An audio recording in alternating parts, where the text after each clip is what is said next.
అందరికీ మిత్రులందరికీ republic day గణతంత్ర దినోత్సవ శుభాకాంక్షలు అండి. ఈరోజు మన గణతంత్ర దినోత్సవం ఎందుకు జరుపుకుంటున్నాము, దానికి గల కారణాలు ఏంటి అనేవి కూడా పూర్తిగా మన యొక్క ఈ క్లాస్లో చెప్పుకోవడం అనేది జరుగుతుంది.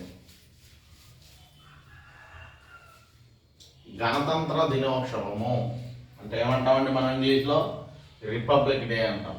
ఈ రిపబ్లిక్ డేని జనవరి 26న ఎందుకు జరుపుకుంటున్నాము అనేది మనం చూసినట్లయితే ఫస్ట్ మనం గణతంత్ర అంటే అర్థం తెలుసుకుందామండి. ఈ గణతంత్ర అనే పదం మనం ఫ్రాన్స్ నుంచి తీసుకున్నామండి.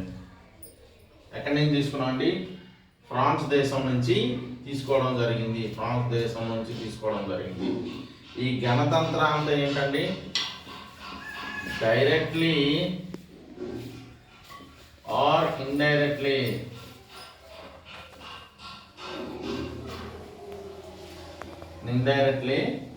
ఏం చేయాలండి? డైరెక్ట్లీ ఆర్ ఇండైరెక్ట్లీ దేశ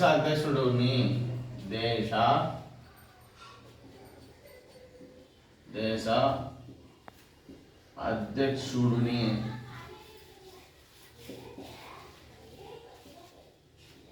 ఎన్నుకోవడం. ఎవరు ఎన్నుకోవాలండి? మరి ప్రజలు ఎన్నుకోవడం. మన దేశానికి అధ్యక్షుడిగా ఎవరు ఉంటారండి? రాజ్యాంగం ప్రకారం మన దేశానికి అధ్యక్షుడు రాష్ట్రపతి అండి. ఎవరండి? రాష్ట్రపతి లేదా మన ఇంగ్లీష్ అంటాం ప్రెసిడెంట్. ఎవరండి? ఒకసారి మనం చూసినట్లయితే ప్రెసిడెంట్ అంటాం.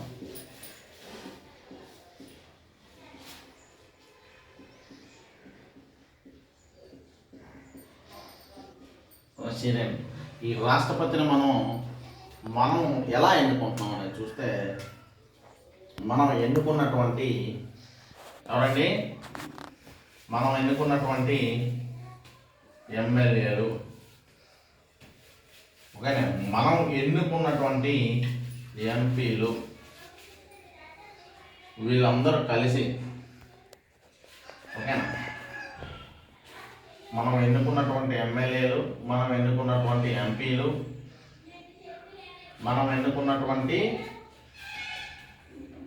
ఎమ్మెల్సీలు, మనం ఎన్నుకున్నటువంటి రాజ్యసభ సభ్యులు కలిసి ఈ యొక్క రాష్ట్రపతిని ఎలక్ట్రో కాలేజ్ అంటారండి. ఏమంటారండి? Electoral college. తెలుగులో ఏమంటామండి? దీన్ని ఎన్నికల గణం అంటామండి. ఈ ఎన్నికల గణంగా ఏర్పడి ఎలక్ట్రో కాలేజ్గా ఏర్పడి రాష్ట్రపతిని ఎన్నుకోవడం జరుగుతుంది. కాబట్టి మన దేశాన్ని గణతంత్ర దేశం అంటామండి. ఏమంటాం? గణతంత్ర దేశం అంటాము. కాబట్టి గణతంత్ర అంటే ఏంటి ఈరోజు మనం ఇక్కడ చెప్పుకోవడం జరిగింది. ఇప్పుడు మనం అసలు జనవరి 26న ఎందుకు జరుపుకుంటాం అనే దాని గురించి చూసుకున్నట్లయితే మన దేశం గురించి చూసుకుందాం. మనకి నిజానికి 1947 ఆగస్టు 15వ తారీఖున స్వాతంత్రం వచ్చిందండి. అందరికీ తెలిసి విషయం, మీ అందరికి కూడా 1947 ఆగస్టు 15 స్వాతంత్రం వచ్చింది. అయితే మనకి నిజమైన స్వాతంత్రం వచ్చిన రోజు 1950 జనవరి 26. ఎందుకనగా మన దేశం పూర్తిగా గణతంత్ర దేశంగా అవతరించింది ఆ రోజే. పూర్తిగా గణతంత్ర దేశంగా అవతరించింది జనవరి 26, 1950. ఆ రోజు మన దేశం ఏ విధంగా అవతరించిందంటే సర్వసత్తాక సామ్యవాద లౌకిక ప్రజాస్వామ్య గణతంత్ర రాజ్యాంగంగా మన దేశం అవతరించిందండి. ఏం చెప్పామండి? సర్వసత్తాక సామ్యవాద లౌకిక ప్రజాస్వామ్య గణతంత్ర దేశంగా మన దేశం అవతరించడం జరిగింది. అయితే వీటితో పాటు మన భారత రాజ్యాంగం మనకి ఆ రోజు మన దేశాన్ని కొన్ని హక్కులు కల్పించింది. మన దేశ ప్రజలకి, మన దేశ పౌరులకి, పుట్టే బిడ్డ నుంచి కాటికి కాళ్ళు సాపే ముసలాడి వరకు ఎటువంటి హక్కులు ఉండాలి, ఎటువంటి విధులు ఉండాలనేది మన రాజ్యాంగం మనకి తెలియజేసింది. అదే స్వేచ్ఛ. ప్రతి మనిషికి ఉండవలసిన మొదటి లక్షణం ఏంటంటే స్వేచ్ఛ, సమానత్వం, సౌభ్రాతృత్వం. సౌభ్రాతృత్వం అంటే ఏంటండి? సోదరి భావం అండి. భారతీయులు మనమందరం ఒక అన్నదమ్ములుగా మెరగాలి అనే ఉద్దేశంతో డాక్టర్ బిఆర్ అంబేద్కర్ అనే అతను మన భారత రాజ్యాంగంలో యొక్క సౌభ్రాతృత్వం అనే పదాన్ని చేర్చడం జరిగింది. మనం ఇప్పుడు స్వేచ్ఛగా అందరూ మాట్లాడగలుగుతున్నామండి. ఈ మాట్లాడే హక్కు కూడా మనకి ఎవరు ప్రసాదించారు? ఆ రాజ్యాంగమే కల్పించింది. స్వేచ్ఛ, సమానత్వం, సౌభ్రాతృత్వం, మాట్లాడే హక్కు, అందరితో కలిసి జీవించే హక్కు కూడా మనందరికీ కల్పించింది మన రాజ్యాంగమే. భావ ప్రకటన స్వేచ్ఛ. మీ యొక్క భావాలని రాతల ద్వారా కానీ, చేతల ద్వారా కానీ, మాటల ద్వారా కానీ ఏ విధంగా అయినా నీ యొక్క స్వేచ్ఛని, భావాన్ని ప్రకటించే హక్కు మనకి రాజ్యాంగం ఇచ్చింది. నచ్చిన మతాన్ని స్వీకరించే హక్కు. నీకు ఏ మతం నచ్చితే ఆ మతాన్ని నువ్వు తీసుకోవచ్చు. హిందువుగా పుట్టి ముస్లింగా మారవచ్చు, ముస్లింగా పుట్టి క్రిస్టియన్గా మారవచ్చు, క్రిస్టియన్ నుంచి బౌద్ధ అవ్వచ్చు, జైన్ అవ్వచ్చు, ఏ మతాన్నైనా నువ్వు తీసుకోవచ్చు. మతానికి కులానికి సంబంధం లేదని చెప్పి రీసెంట్గా సుప్రీంకోర్టు కూడా ఒక తీర్పు అనేది ఇవ్వడం జరిగింది. మత స్వేచ్ఛ అనేది మనకి రాజ్యాంగం అనేది కల్పించడం జరిగింది. మత స్వేచ్ఛ ఎక్కడ కల్పించారండి? భారత రాజ్యాంగంలో ప్రాథమిక హక్కుల్లో ఆర్టికల్ 24 నుంచి 28 వరకు మత స్వేచ్ఛ కల్పించారండి మనకి. అలాగే భావ ప్రకటన స్వేచ్ఛ ఆర్టికల్ 19A నుంచి 19G వరకు. అంటే ఒకటి ఇందులో Fని తొలగించారండి. ప్రస్తుతం 6 రకాల స్వేచ్ఛలు ఉన్నాయండి. 6 రకాల స్వేచ్ఛలు అనేవి ఉండడం జరిగింది భావ ప్రకటన స్వేచ్ఛలో. అలాగే రిజర్వేషన్లు, వెనకబడినటువంటి, ఇక్కడ రిజర్వేషన్ ఇవ్వడానికి ప్రధాన కారణం ఏంటంటే సామాజికంగా, విద్యాపరంగా వెనకబడిన వర్గాలకి రిజర్వేషన్ ఇవ్వాలని ఈ రాజ్యాంగం అనేది మనకు తెలియజేసింది. రీసెంట్గా ఆర్థికంగా వెనకబడిన వర్గాలకు కూడా రిజర్వేషన్లు కల్పించాలని 103వ రాజ్యాంగ సవరణ చేశారండి. 103వ రాజ్యాంగ సవరణ చట్టం చేశారండి. 2019-2020 నుంచి ఇది అమల్లోకి వచ్చింది. 103వ రాజ్యాంగ సవరణ అండి. ఎంతది? 103వ రాజ్యాంగ సవరణ. ఏంటండి ఇది? వెనుకబడి వీకర్ సెక్షన్స్, VWC అంటారా? ఏమంటారండి దీన్ని?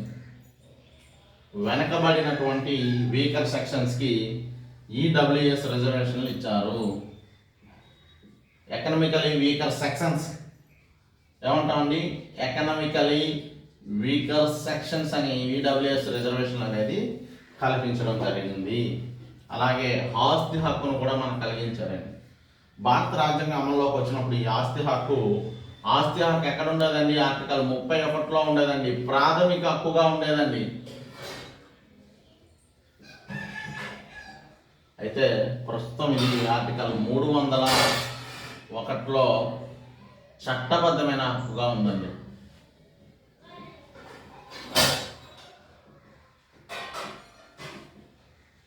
ఈ ప్రాథమిక హక్కు అంటే ఏంటి, చట్టబద్ధమైన హక్కు అంటే ఏంటి? ఉదాహరణకి ప్రాథమిక హక్కులకి భంగం కలిగితే డైరెక్ట్గా ఆర్టికల్ 32 ద్వారా, రాజ్యాంగ పరిహార హక్కు ద్వారా సుప్రీంకోర్టుకి వెళ్ళిపోవచ్చండి. అలాగే ఆర్టికల్ 226 ద్వారా హైకోర్టుకి వెళ్ళిపోవచ్చండి. ఇది సుప్రీంకోర్టు, ఇది హైకోర్టు. కానీ చట్టబద్ధమైన హక్కులకు భంగం కలిగితే కింద నుంచి పైకి వెళ్ళాలి. అంటే ఎలా?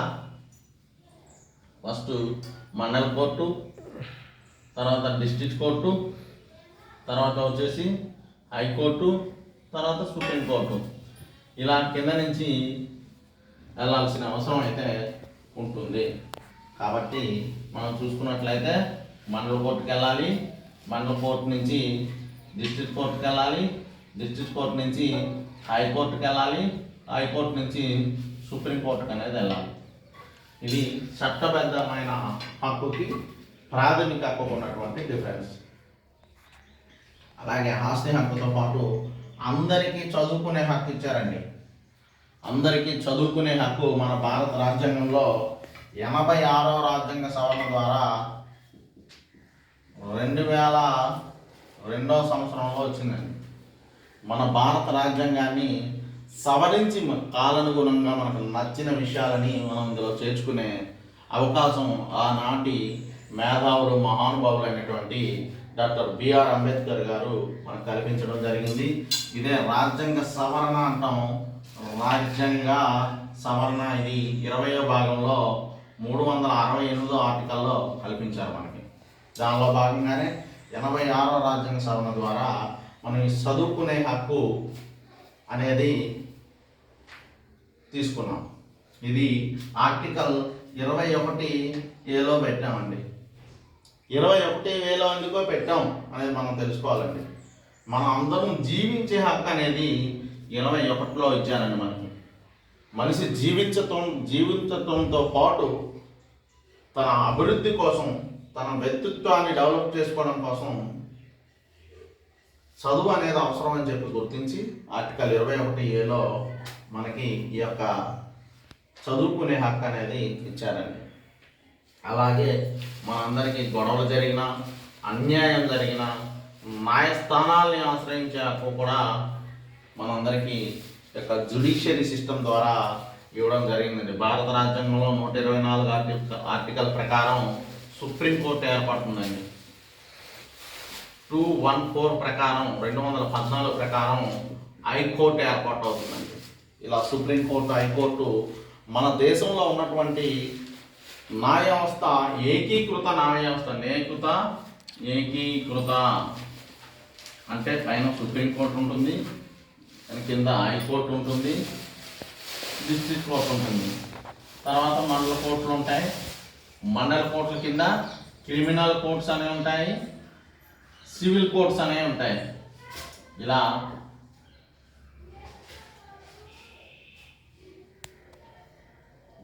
డిస్ట్రిక్ట్ కోర్టు, తర్వాత మండల కోర్టు తర్వాత సివిల్ కోర్టు, క్రిమినల్ కోర్టు ఇలా ఉండడం జరుగుతుంది. వీటికి మనం న్యాయం జరిగితే, అన్యాయం జరిగితే మనం వెళ్ళచ్చు. ప్రాథమిక హక్కులకు భంగం కలిగితే డైరెక్ట్గా సుప్రీంకోర్టుకు కానీ ఆర్టికల్ 32 ప్రకారం, డైరెక్ట్గా హైకోర్టుకు కానీ ఆర్టికల్ 226 ప్రకారం వెళ్ళిపోవచ్చు. డిస్ట్రిక్ట్ కోర్టుకి, మండల కోర్టుకి వెళ్ళాల్సిన అవసరం లేదు. అదే చట్టబద్ధమైన హక్కులకి భంగం కలిగినప్పుడు ఇలాగా క్రిమినల్ కేసు అయితే క్రిమినల్ కోర్టుకి, సివిల్ కేసు అయితే సివిల్ కోర్టుకి, తర్వాత మండల కోర్టుకి, డిస్ట్రిక్ట్ కోర్టుకి, హైకోర్టుకి, సుప్రీంకోర్టుకి వెళ్ళాల్సిన అవసరం అయితే ఉంటుందండి. ఓకేనా? మనందరికి కూడా అన్యాయం జరిగితే న్యాయాన్ని ఆశ్రయించే హక్కు మనందరికీ ఎవరు కల్పించారండి? మన రాజ్యాంగం కల్పించిందండి. భారతదేశంలో ఉన్నటువంటి అన్ని చట్టాలకి చట్టం, అన్ని న్యాయాలకి న్యాయం. ఆల్ లాస్ బిహైండ్, అన్నిటిపైన కూడా, అన్ని చట్టాల పైన కూడా మనకి రాజ్యాంగం ఉంటుంది. ఈ రాజ్యాంగానికి లోపడే అందరూ పనిచేయాలి. దేశ అధ్యక్షుడు రాష్ట్రపతి అయినా, ప్రభుత్వ అధినేత ప్రధానమంత్రి అయినా, రాష్ట్రంలో సీఎం అయినా, కేంద్రంలో మంత్రివర్గం అయినా, రాష్ట్రంలో మంత్రివర్గం అయినా, గవర్నర్ అయినా, ఆఖరికి ఒక పంచాయతీ సర్పంచ్ అయినా, వార్డు మెంబర్ అయినా ఈ రాజ్యాంగానికి లోబడే పనిచేయాలి. రాజ్యాంగాన్ని అతిక్రమించి ఎవరు పని చేయకూడదు. అలా చేస్తే ఇది చెల్లనేరదు అని చెప్పేసి కొట్టేసే న్యాయస్థానాలకి న్యాయ సమీక్ష అధికారం ఉందండి.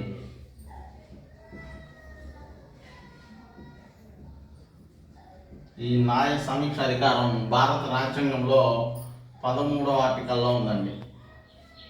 ఇందులో మళ్ళీ చాలా సబ్ క్లాసులు ఉంటాయండి.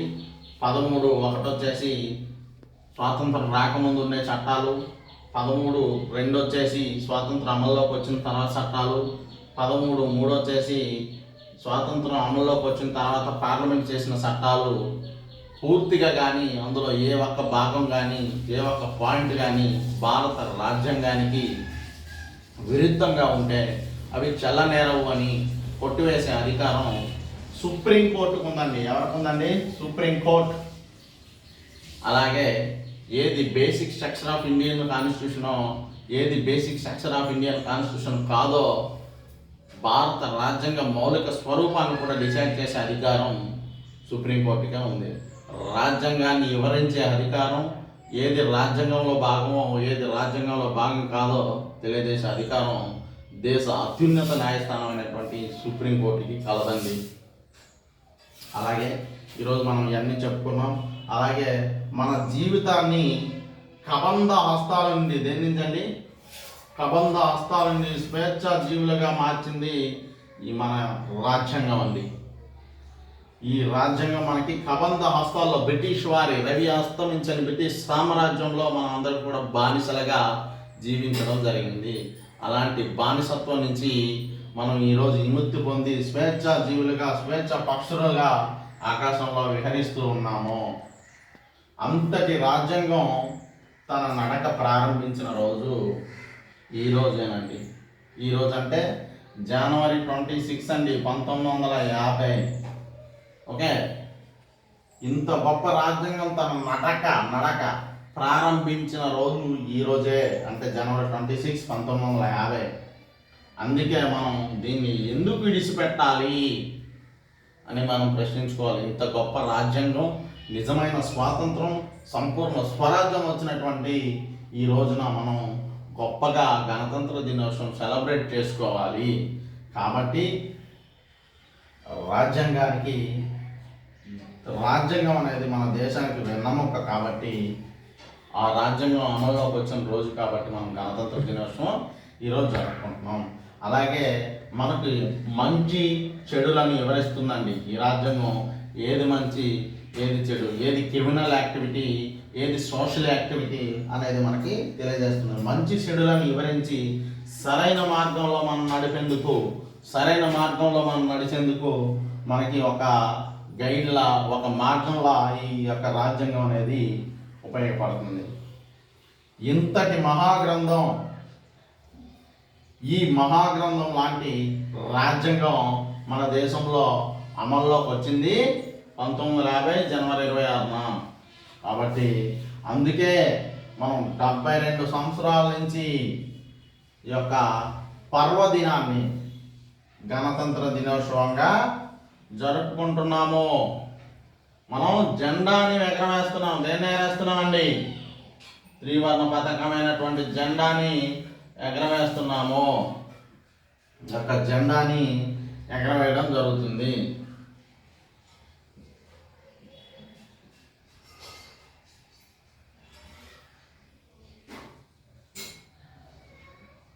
మనం ఈ జెండాని ఎగరవేయడం అనేది జరుగుతుంది.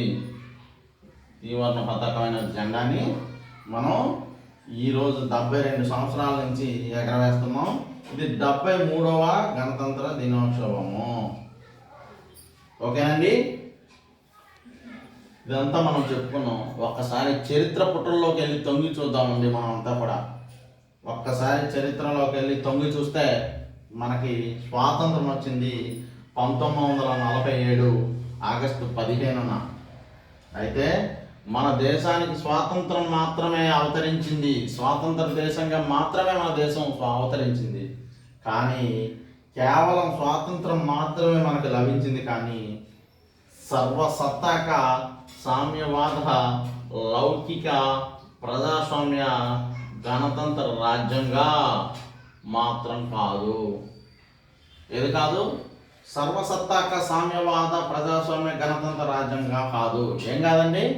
సర్వసత్తాక సామ్యవాద లౌకిక ప్రజాస్వామ్య గణతంత్ర రాజ్యంగా మాత్రం అవతరించలేదు మనది. ఓన్లీ స్వాతంత్రం మాత్రం వచ్చింది. ఓకేనండి, స్వాతంత్రం వచ్చింది. అయితే మన దేశాన్ని నడిపించేందుకు ఉద్దండులైనటువంటి మహానాయకులు ఎందరో ఉన్నారు ఆ రోజుల్లో. అయినప్పుడు కూడా ఉన్నారు తప్ప సరైన విధి విధానాలు లేవు. విధి విధానాలు అనేవి ఎలా మన దేశాన్ని పరిపాలించుకోవాలి, ఏ సూత్రాలు అనేవి, దానికి ఆదర్శాలు అనేవి, లక్ష్యాలు అనేవి ఇవన్నీ లేవు. 1947 స్వాతంత్రం వచ్చే నాటికి. స్వాతంత్రం తర్వాత కూడా బ్రిటిష్ వారి చట్టాల ప్రకారమే మనకి పరిపాలన అనేది సాగేదండి. బ్రిటిష్ వారి చట్టాల ప్రకారమే మన పరిపాలన స్వాతంత్రం వచ్చినప్పుడు కూడా 1947 ఆగస్టు 15 నుంచి 1950 జనవరి 25 వరకు మనకి బ్రిటిష్ వారి చట్టాల ప్రకారమే పరిపాలన సాగేది. ఈ జనవరి 26, 1950 నుంచి మనకి మనసట్టమైనటువంటి భారత రాజ్యాంగం ద్వారా పరిపాలన అనేది కొనసాగుతుందండి. మనల్ని మనం చక్కగా పాలించుకునే విధంగా ఏంటండి, మనల్ని మనం చక్కగా పాలించుకునే విధంగా ప్రభుత్వ నిర్ణయాలను పరిపూర్ణంగా ఉండేలా, ప్రభుత్వం తీసుకున్న ప్రతి నిర్ణయం పరిపూర్ణంగా ఉండేలా ఉత్తమ దిశానిర్దేశం చేయడానికి రాజ్యాంగం మనకు ఉండాలి, ఒక రాజ్యాంగం మనకు ఉండాలని ఆనాటి మహానుభావులు భావించారండి. భావించిన వెంటనే రాజ్యాంగ పరిషత్ అనేది డాక్టర్ బాబు రాజేంద్ర ప్రసాద్ గారి అధ్యక్షతన ఏర్పాటు చేయడం జరిగిందండి. రాజేంద్ర ప్రసాద్ గారి అధ్యక్షన 1946 డిసెంబర్ 9వ తారీఖున డాక్టర్ సచ్చిదానంద సిన్హా గారి అధ్యక్షతన ఏర్పడింది. 1946 డిసెంబర్ 11వ తారీఖున డాక్టర్ బాబు రాజేంద్ర ప్రసాద్ గారి అధ్యక్షతన పూర్తి కాలపు యొక్క రాజ్యాంగ పరిషత్ ఏర్పడిందండి. ఏం ఏర్పడిందని చెప్పామండి, రాజ్యాంగ పరిషత్. ఈ రాజ్యాంగ పరిషత్ అధ్యక్షుడు అవడండి డాక్టర్ బాబు రాజేంద్ర ప్రసాద్. డాక్టర్ బాబు రాజేంద్ర ప్రసాద్ గారు రాజ్యాంగ పరిషత్కి అధ్యక్షుడిగా ఉంటే మన యొక్క రాజ్యాంగ రచన కమిటీ అయినటువంటి రాజ్యాంగ ముసాయిదా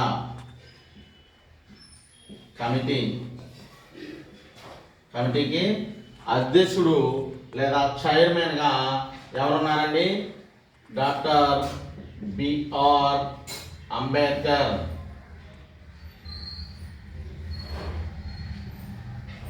ఈ డాక్టర్ బాబు రాజేంద్ర ప్రసాద్ గారు రాజ్యాంగ పరిషత్కి అధ్యక్షుడు అయితే, రాజ్యాంగ రచనా కమిటీకి అధ్యక్షుడుగా డాక్టర్ బాబు రాజేంద్ర ప్రసాద్ గారు ఉన్నారు. ఈ యొక్క రచనా కమిటీ ముసాయిదాలో 7 సభ్యులు ఉన్నారు. 7 సభ్యులకి అధ్యక్షుడు డాక్టర్ బిఆర్ అంబేద్కర్ అండి. ఓకేనండి.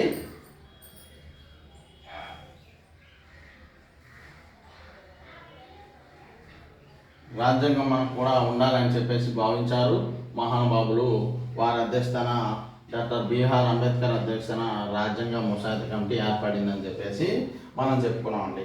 అయితే మన దేశంలో అన్ని ప్రాంతాల నుండి, దీనికన్నా ముందు మనం చెప్పుకోవాల్సింది ఏంటంటే, మన దేశ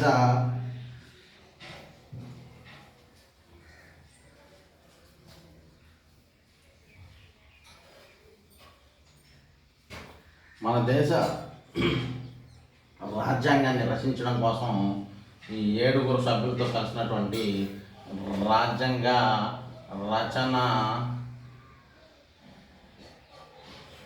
కమిటీ ప్రపంచం మొత్తం తిరిగిందండి. ఎక్కడ తిరిగిందండి? ప్రపంచం మొత్తం తిరిగి 64 లక్షల రూపాయలు ఖర్చు పెట్టిందండి. ఖర్చు పెట్టి 2 సంవత్సరాల 11 నెలల 18 రోజులు సమయం తీసుకొని ప్రపంచంలోనే అతి పెద్ద రాజ్యాంగంగా మన రాజ్యాంగాన్ని రచించారండి. అతి పెద్ద రాజ్యాంగం, ప్రపంచంలోనే అతి పెద్ద రాజ్యాంగంగా మన రాజ్యాంగాన్ని రచించడం జరిగింది. రచించిన తర్వాత ఈ రాజ్యాంగంలో ఉన్నటువంటి అన్ని పాయింట్లని తీసుకొని మన దేశంలోని అన్ని ప్రాంతాల నుండి ఎన్నికైనటువంటి గెలిచినటువంటి రాజకీయ నేతలు ఎవరండి? రాజకీయ నేతలు, రాజనీతివేత్తలు,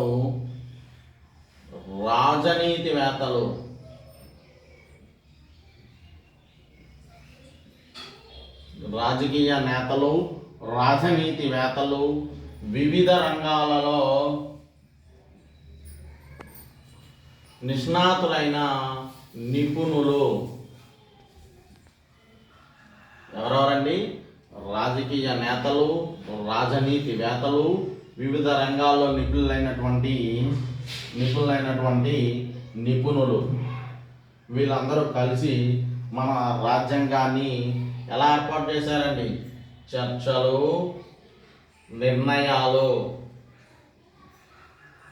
ద్వారా మన రాజ్యాంగాన్ని ఏర్పాటు చేశారు. సుమారు దీనికి 12 సమావేశాలు ఏర్పాటు చేశారండి.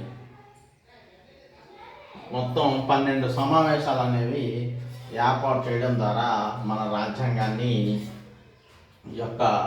రాజ్యాంగ ముసాయిదా కమిటీ డాక్టర్ బిఆర్ అంబేద్కర్ గారి ఈ మహానుభావుడి యొక్క అధ్యక్షతన మన రాజ్యాంగం రచించబడి అమలు 1900 ఎప్పుడండి?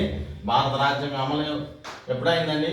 1949 నవంబర్ 26న ఆమోదించబడిందండి. ఓకేనా? కానీ 1950 జనవరి 26న అమలైందండి. కాబట్టి మనం రీసెంట్గా దీన్ని గణతంత్ర దినోత్సవంగా జరుపుకుంటున్నాం. అలాగే 1949 నవంబర్ 26ని మనం న్యాయ దినోత్సవంగా జరుపుకుంటామండి. ఏ దినోత్సవం జరుపుకుంటున్నామండి? న్యాయ దినోత్సవంగా జరుపుకుంటున్నాము. న్యాయ దినోత్సవం ఎందుకండి? న్యాయ దినోత్సవం ఎందుకు జరుపుకుంటున్నామండి?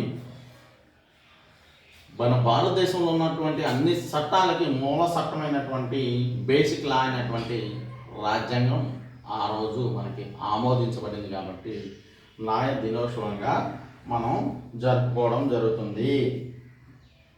అయితే మనందరం గుర్తుంచుకోవాల్సినటువంటి ఇంకొక విషయం ఏంటంటే, ఏం గుర్తుంచుకోవాలంటే మనం అంతానా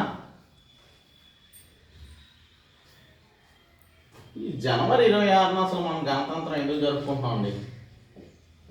ఈ జనవరి 26నే మనం గణతంత్ర దినోత్సవం ఏం జరుపుకుంటున్నామండి? గణతంత్ర దినోత్సవం. గణతంత్ర దినోత్సవం, రిపబ్లిక్ డే ఎందుకు జరుపుకుంటున్నాము అనేది మనం చూసినట్లయితే 1930 సంవత్సరంలో లాహోర్ సమావేశంలో ఏం చేశారండి? ఇండియన్ నేషనల్ కాంగ్రెస్ ఏం చేసిందండి? పూర్ణ స్వరాజ్యాన్ని ప్రకటించుకుందండి. మా దేశానికి పూర్ణ స్వరాజ్యం వచ్చేసింది, ఈ రోజు నుంచి మా దేశం పూర్ణ స్వరాజ్యగా ఉంటుందని ప్రకటించడం జరిగింది. ఓకేనా? ఎందుకు జరుపుకుంటున్నామండి జనవరి 26న? 1930 లాహోర్ సమావేశంలో ఇండియన్ నేషనల్ కాంగ్రెస్ పూర్ణ స్వరాజ్యంగా ఈరోజు జనవరి 26న 1930 జనవరి 26న ప్రకటించడం జరిగింది. కావున మనకి నిజమైన సంపూర్ణ స్వరాజ్యం లేదా పూర్ణ స్వరాజ్యం వచ్చింది ఎప్పటి నుంచి అండి? మన రాజ్యాంగం అమల్లోకి వచ్చి నుంచండి. రాజ్యాంగం అమలులోకి వచ్చినండి. ఎప్పుడు వచ్చిందండి? 1950 జనవరి 26. కాబట్టి మనం ఈరోజు రిపబ్లిక్ డేని జరుపుకుంటున్నాము. ఓకేనండి? ఈ రాజ్యాంగం మనందరికి ఏమిచ్చిందండి? మన రాజ్యాంగం మనకు ఒక గొప్ప వరం ఇచ్చిందండి. ఈ దేశంలో ఉన్నటువంటి ప్రజలందరూ కూడా స్వేచ్ఛగా ఏంటండి స్వేచ్ఛగా జీవిస్తున్నారంటే, స్వేచ్ఛగా బ్రతుకుతున్నారంటే